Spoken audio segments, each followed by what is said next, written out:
Hi, I'm Caroline Reiner. Welcome to The Witch in the Woods, and today I want to talk to you about the concept of what is a hedge witch.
The idea of a hedge witch was reinstated in the popular consciousness, mainly by the writings of Ray Beth.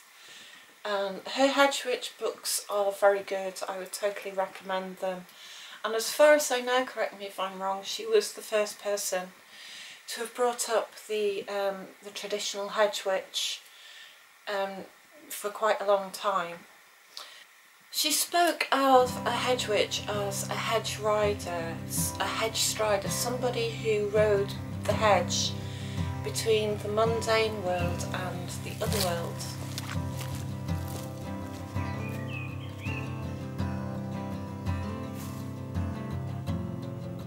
The term hedge witch was coined by the writer Ray Beth, who spoke of a witch who strode the hedge, who rode between this world and another world. She left the village, she left civilization behind, and she went to meet the nature spirits and the ancestors on the edge of the woods, on the edge of the hedges and the fields.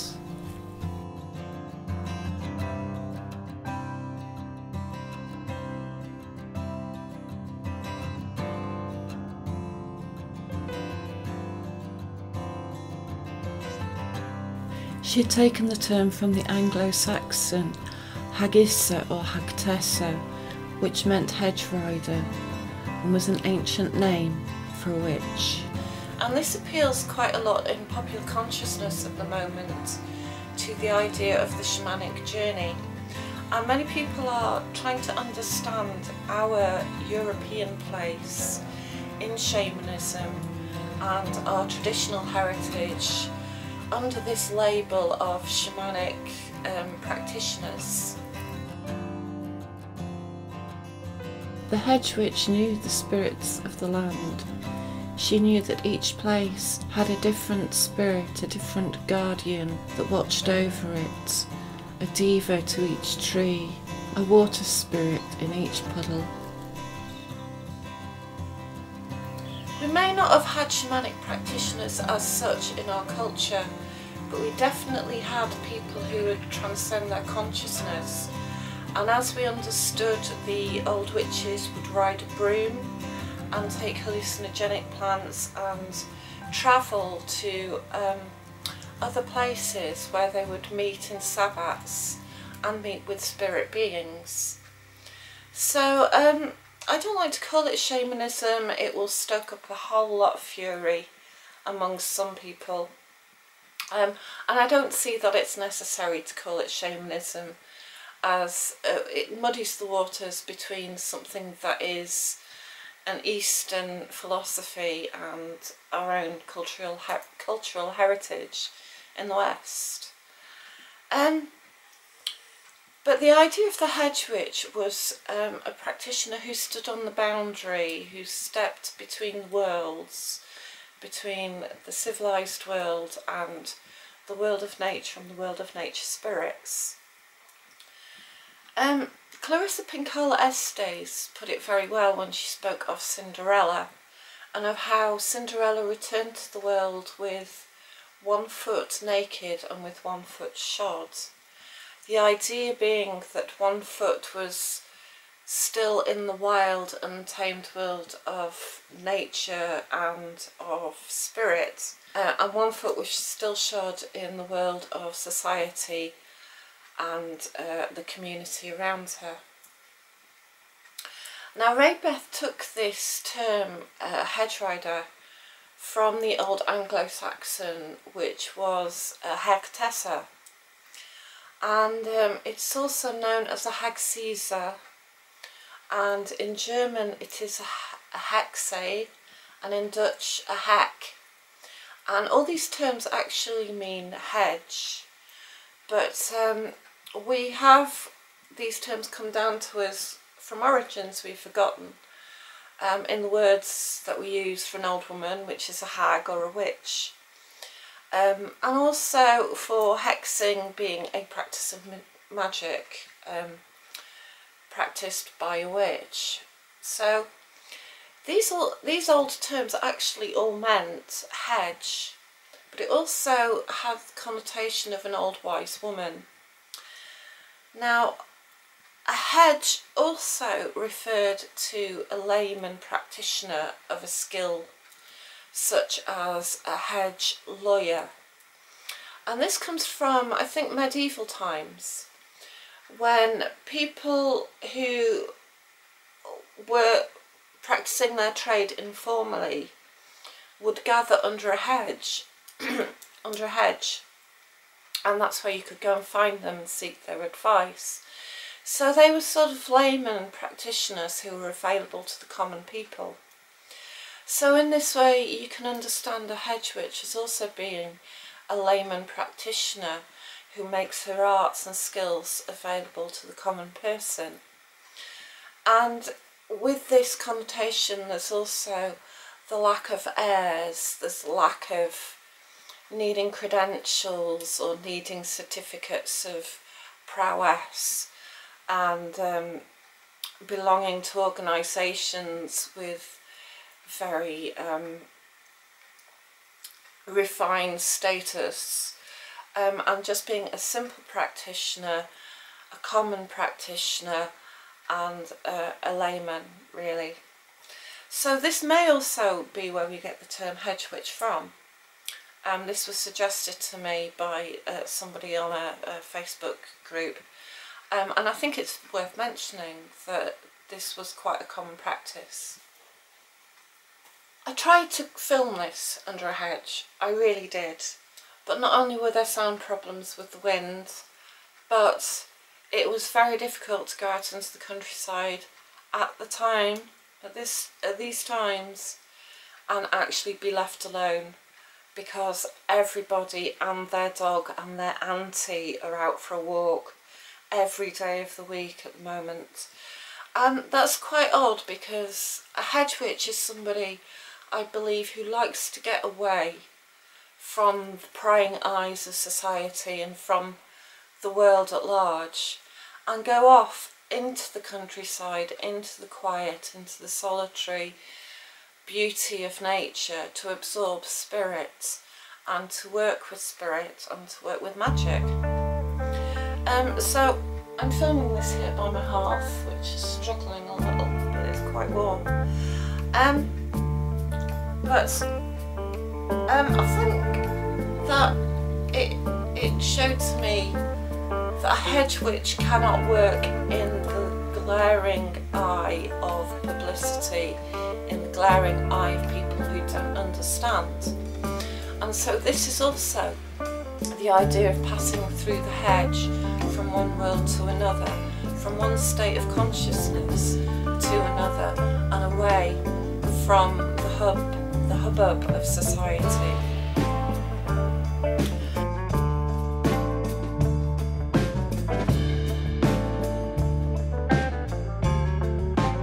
So Hedgewitch was often a solitary practitioner, and I would call her the country wise woman. I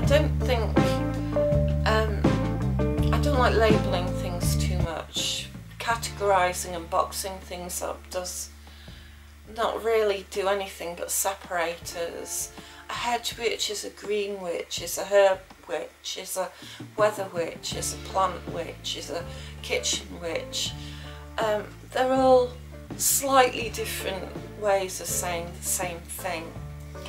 But the term hedge rider seems to denote to us some kind of shamanic basis for her work, and we like to think in terms of taking hallucinogenic plants and going into trance and journeying and laying down and beating a drum and whatever we do these days.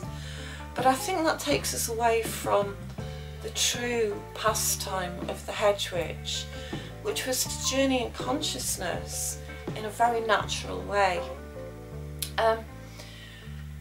Many people feel that the hedge witch was a spirit traveller, but really she travelled into spirit when she entered through the hedge and met with the spirit of nature. And she would understand the land, she would understand the power places, the herbs, the trees, and she would go to find them and let them teach her and work with them. So she may work with simple things like cats and animals, and they would teach her too, and they would say, have a break, let me out.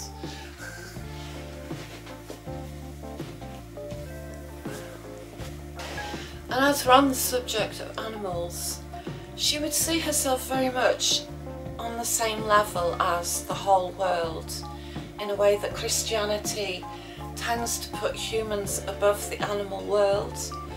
The old wise woman of the village, she wouldn't think like that. She would think that she was on an equal level to everything, that everything had something to teach her.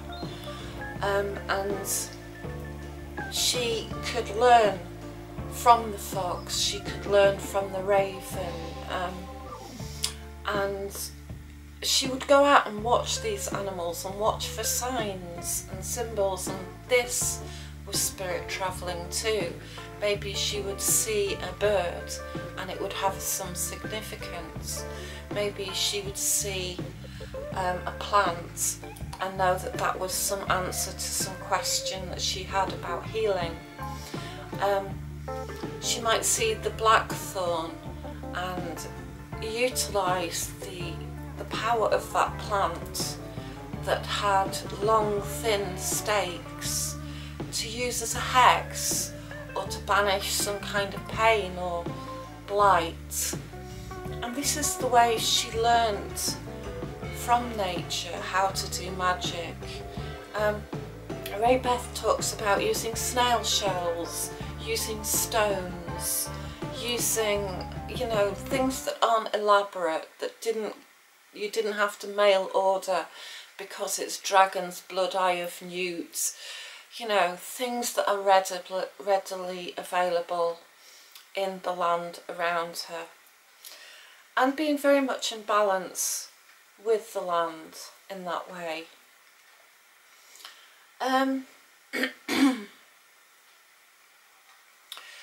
In many ways she was like a herb wife or a kitchen witch or a weather witch. And when people live in the countryside, and as the older they are, the more they understand the ways of the land around them. So they may notice this change of smell on the wind that means it's going to rain. They may notice the way a plant is you know, growing, that it may be a drought this year. It's a wise understanding of nature and of reading nature, reading the clouds, reading the winds.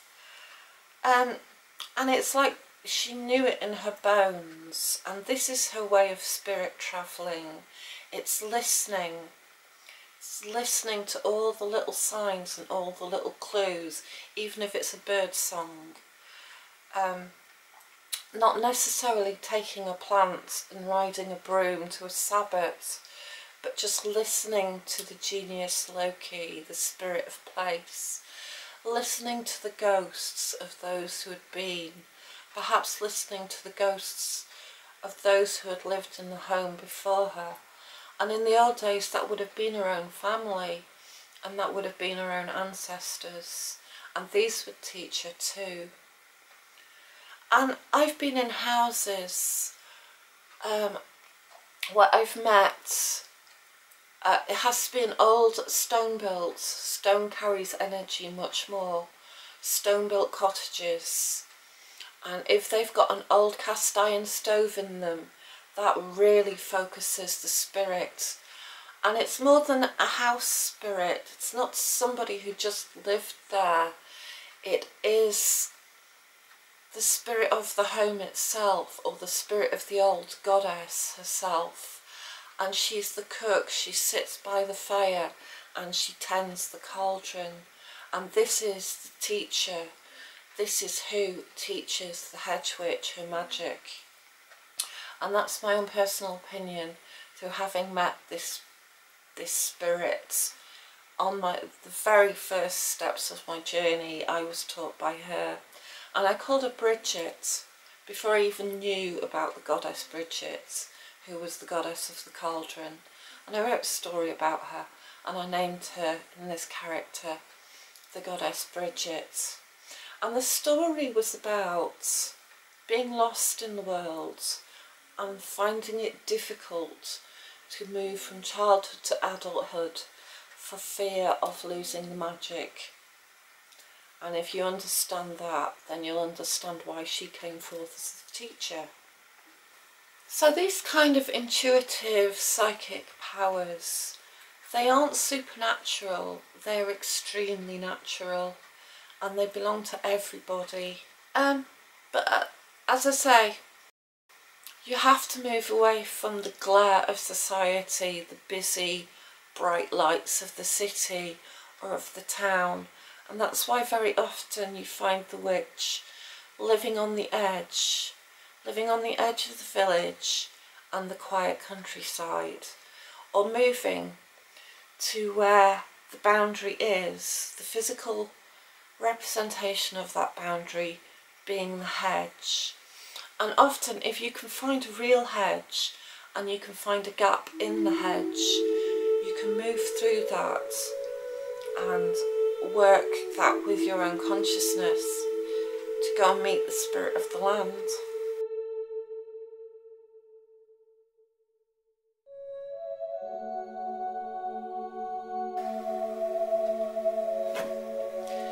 So in many ways this passing through the hedge actually allowed the witch to return to her true nature and her true power. And she took her power from nature. The magic was fed to her through the power of the rocks, of the trees, of the power places.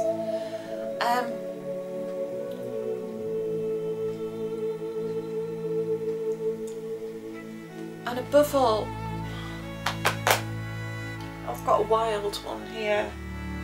He's a wild one, I hardly ever see him. Out all day, aren't you? All day, comes in to sleep on my bed for a while. Anyway, so in many ways, nature...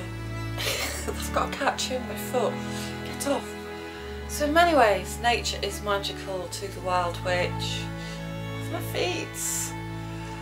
And this is why she has to move through the hedge, away from the human world, into nature, and return to the land, and return to the spirits of earth and fire and air and clouds and water and river and lake. And she knows that she's never been separate from this power. It's only an illusion of society that we are separate from this power. And in that she returns to the world of fairy, and she understands that. She understands that spirit has, nature has spirits too, and that nature spirits are around us all the time and very powerful. So the magic itself was taught to her by the greater spirit of nature, the Animus Mundi, and she had to move away from society because Christianity could not accept this. Christianity put God in heaven, and to say anything otherwise was very dangerous. And also she knew that there needed to be reciprocity in everything, not just in working magic, but especially in working magic. Never take it for granted. A lot of people could understand a lot if they worked in this way. So for everything that she asked for, she knew that she too could feed the spirits as well as them feed her. And so she would leave them offerings to gift them with nourishment as much as they gifted her with nourishment. And this kept the balance, this kept on the good side of spirit. And many people worry and, you know, have precautions against working with nature spirits. Simply don't take and not give. It's very simple. If you do that with a human as well, you'll soon find that relationship ending, or, you know, getting into trouble. If you've got your demands all the time but you won't return the favour, you won't listen to somebody else's, you know, opinion or needs or wants, then it will of course cause trouble in a human relationship too. So reciprocity, and to do this she would often leave gifts outside. It might have been butter, bread and butter, milk, a bowl of milk, and the understanding was that nature would feed off the essence. The essence was in the gift itself, and if another animal came along and ate it, almost in a way that was considered a blessing, especially if it was a wild animal.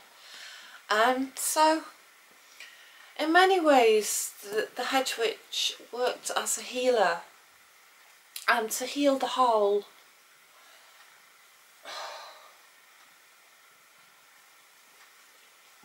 Look at this one. Come here, don't be naughty. Wild cat. You're in one of those moods then, Mungo. Oh. So in many ways the Hedgewitch worked as a healer, to heal the whole.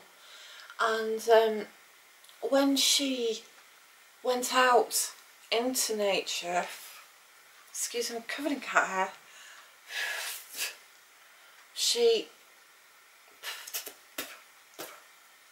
I've got a moustache. She worked with the all that is, and when she returned, she brought that back to the human community. So it wasn't just passing one way through the hedge, there was always a return, and with that she brought back to society that essence that she had learnt and that she had worked with out in the wilds. So although she was a solitary practitioner, there was very definitely a sense that she worked for the healing of the community, and even if she did it privately and quietly, it was always in the back of her mind that we are none of us isolated, and that we work for the greater good of everything. So I hope you like that. Sorry, I've just noticed I've got coal, and I've been out in the garden and I've got dirt all over my hands. So I'm absolutely filthy. But I imagine a Hedgewitch would be like that as well. Very definitely got dirt under my nails. So anyway, thank you for listening. I hope you enjoyed that. Sorry about the interruption by a cat who's just doused me with ginger fur. And that's the way it will be with cats, isn't it? This one's very well behaved. So thank you for listening, and if you liked that, please like and subscribe. Please let me know if you've got any subjects you'd like me to talk about. Please feel free to put any comments in the comment box. It'd be very nice if we could build up a community and engage in some chat. Anyway, yes. Yeah, sorry for not being able to film this outside. As I say, it's too busy out there at the moment. Not even on a weekday can you get a little moment's peace without 2 minutes later someone coming around the corner. So I'm a bit shy like that, and I'm sure Hedgewitches were too. So thank you again, and I hope to speak to you again soon. Bye. Ow! Oh, yeah! Which is taught by the land. She is taught by the moon and the stars and the sun. She listens and she communes with her inner self, with her inner wisdom, and with the all that is.